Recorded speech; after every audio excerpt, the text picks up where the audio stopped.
2월 12일 목요일입니다. 오늘 새벽 우리에게 주시는 하나님의 말씀은 사무엘하 3장 31절에서 39절, 사무엘하 3장 31절에서 39절 말씀입니다. 다윗이 요압과 및 자기와 함께 있는 모든 백성에게 이르되 너희는 옷을 찢고 굵은 배를 띠고 아브넬 앞에서 애도하라 하니라. 다윗 왕이 상녀를 따라가 아브넬을 헤브론에 장사하고 아브넬의 무덤에서 왕이 소리를 높여 울고 백성도 다 우니라. 왕이 아브넬을 위하여 애가를 지어 이르되 아브넬의 죽음이 어찌하여 미련한 자의 죽음 같은고 네 손이 결박되지 아니하였고 네 발이 착고에 채이지 아니하였거늘 불의한 자식 앞에 엎드러짐 같이 네가 엎드려졌도다 하매 온 백성이 다시 그를 슬퍼하여 우니라. 석양에 뭇 백성이 나와 다윗에게 음식을 권하니 다윗이 맹세하여 이르되 만일 내가 해 지기 전에 떡이나 다른 모든 것을 맛보면 하나님이 내게 벌 위에 벌을 내리심이 마땅하니라 하매 온 백성이 보고 기뻐하며 왕이 무슨 일을 하든지 무리가 다 기뻐하므로 이날에야 온 백성과 온 이스라엘이 넬의 아들 아브넬을 죽인 것이 왕이 한 것이 아닌 줄을 아니라.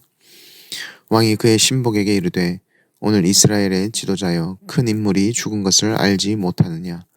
내가 기름 부음 받은 왕이 되었으나 오늘 약하여서 수르야의 아들인 이 사람들을 제하기가 너무 어려우니 여호와는 악행한 자에게 그 악한 대로 갚으실지로다 하니라. 아멘. 어제 본문에서 요압이 자기 동생의 복수를 위해 아브넬을 죽이는 장면을 보았습니다. 다윗의 곁에서 동고동락하며 원수 갚으심이 하나님께 있다는 것을 가장 많이 보았던 요압이지만 그는 자신의 원수를 자신의 손으로 갚습니다. 이에 대해 다윗은 어제 본문에서 요압의 집에 백탁병자, 나병환자, 지팡이를 의지하는 자, 칼에 죽는 자, 양식이 떨어진 자가 끊어지지 아니할 것이라 저주합니다. 오늘 본문은 다윗이 아브넬의 장례를 치러주는 장면을 말씀해 주십니다. 31절과 32절에 다윗이 요압과 및 자기와 함께 있는 모든 백성에게 이르되 너희는 옷을 찢고 굵은 배를 띠고 아브넬 앞에서 애도하라 하니라. 다윗 왕이 상녀를 따라가 아브넬을 헤브론에 장사하고 아브넬의 무덤에서 왕이 소리를 높여 울고 백성도 다 우니라. 다윗은 모든 백성에게 옷을 찢고 굵은 배를 띠고 아브넬 앞에서 애도하라 라고 명령합니다. 이때 특히 다윗은 요압과 및 자기와 함께 있는 모든 백성에게 명령합니다. 다윗은 아브넬의 죽음을 애통하고 슬퍼하는 이 장례에 요압을 포함시키고 있습니다. 이는 요압의 행위가 아무리 동생을 아끼고 사랑하는 마음으로 했다 하더라도 결코 용납될 수 없는 행동이라는 것을 이야기하고 있는 것입니다. 이어 다윗은 아브넬을 위하여 애가를 노래합니다.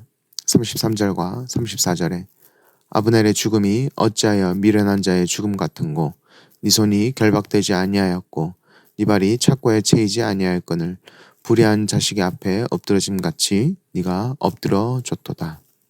여기서 미련한 자의 죽음 같은고라고 하는 것은 아브넬이 미련한 사람이라는 말이 아니라 그의 죽음이 정당한 전쟁의 결과가 아니라 억울하고 불의한 죽음을 맞이했다는 것을 말하고 있습니다. 즉 그를 죽인 요압이 불의한 사람이라는 것을 드러내고 있는 것입니다. 그리고 35절에 백성들이 다윗에게 음식을 권하지만 다윗은 해지기 전에 떡이나 다른 모든 것을 맛보지 아니하겠다라고 이야기합니다.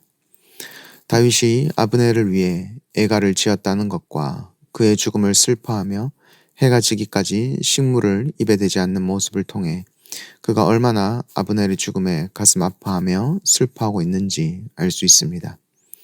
36절과 37절에 온 백성이 보고 기뻐하며 왕이 무슨 일을 하든지 무리가 다 기뻐하므로 이날에야 온 백성과 온 이스라엘이 넬의 아들 아브넬을 죽인 것이 왕이 한 것이 아닌 줄을 아니라 라고 말씀합니다.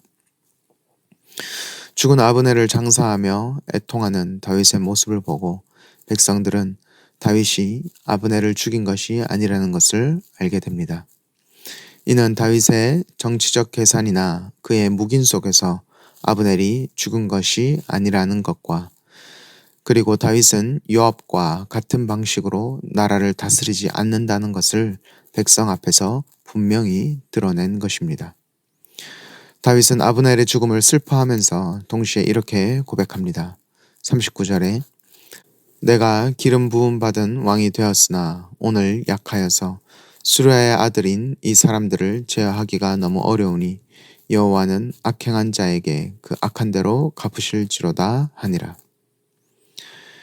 역대상 2장 16절에 수르야는 다윗의 누이이며 아빗의 요압, 아사엘 이 세 사람은 수르야의 아들이라는 것을 말씀해 주십니다. 즉 수르야의 아들들은 다윗에게는 조카인 것입니다.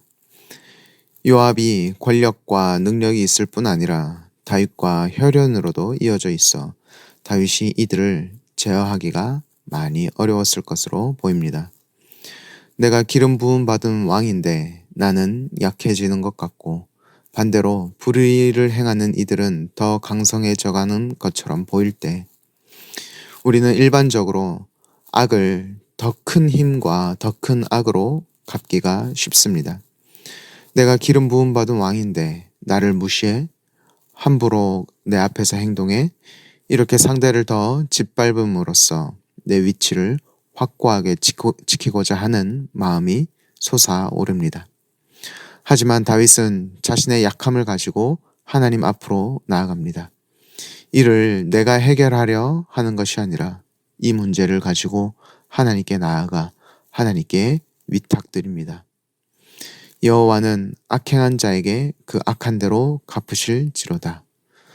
원수 갚는 것이 나에게 있지 아니하고 오직 갚으시는 분은 하나님이심을 겸손히 고백하며 하나님께서 반드시 갚으실 것이라는 믿음의 고백을 하는 것입니다. 우리 또한 내가 무시당한다는 생각이 들 때 혹은 억울한 일이 생겼을 때 내 생각과 내 마음이 앞서다 보면 이를 내 힘과 내 지혜로 해결하고자 하는 마음이 들 때가 있습니다. 하지만 그러할 때일수록 오늘 본문의 다윗과 같이 악을 악으로 갚지 아니하고 이 모든 것을 다스리시는 하나님께 우리의 모든 것을 온전히 맡기기를 소망합니다. 요압과 같이 내가 원하는 바를 얻기 위해 수단과 방법을 가르지 아니하고 내 힘과 내 능력으로 상대를 죽이면서까지 내 손으로 나의 억울함을 푸는 것이 아니라 살아계신 하나님, 반드시 보응하시며 갚으시는 하나님을 의지함으로 우리의 삶에 하나님의 다스리심을 잠잠히 기다리는 우리가 되기를 소망합니다. 그리함으로써 오늘도 나의 능력이 나타나는 것이 아니라 오직 내 삶에 하나님의 다스리심이 드러나는 우리의 오늘이 되기를 주님의 이름으로 축복합니다. 기도하겠습니다. 우리의 아픔과 억울함을 아시는 하나님, 당장 내 손으로 나의 억울함을 풀기 위하여 성급하게 나서지 아니하도록 우리 마음을 붙들어 주시고 잠잠히 하나님의 일하심을 기다릴 수 있는 믿음을 더하여 주옵소서. 그리하여 오늘도 하나님의 다스리심을 경험하며 갚으시는 하나님, 돌보시는 하나님을 여전히 찬양하는 우리가 되게 하여 주옵소서. 예수 그리스도의 이름으로 기도드립니다. 아멘. 오늘 말씀을 기억하시며 기도하시고 주간 기도 제목으로 훈련과 교육을 위해 기도하도록 하겠습니다. 모든 훈련을 통해 예수님을 닮아가는 온전한 예수님의 제자들로 성숙되고 모든 성도가 예수님을 닮아가는 교회 되도록 다음 세대를 양육하는 주일학교와 청년 부흥과 자녀들의 신앙 성장과 섬기는 교육자, 교사들을 위하여 담임 목사님과 강단 위에 서시는 모든 말씀 사역자를 위하여 함께 기도해 주십시오. 합심 제목과 개인적인 기도로 기도하도록 하겠습니다. 기도하겠습니다.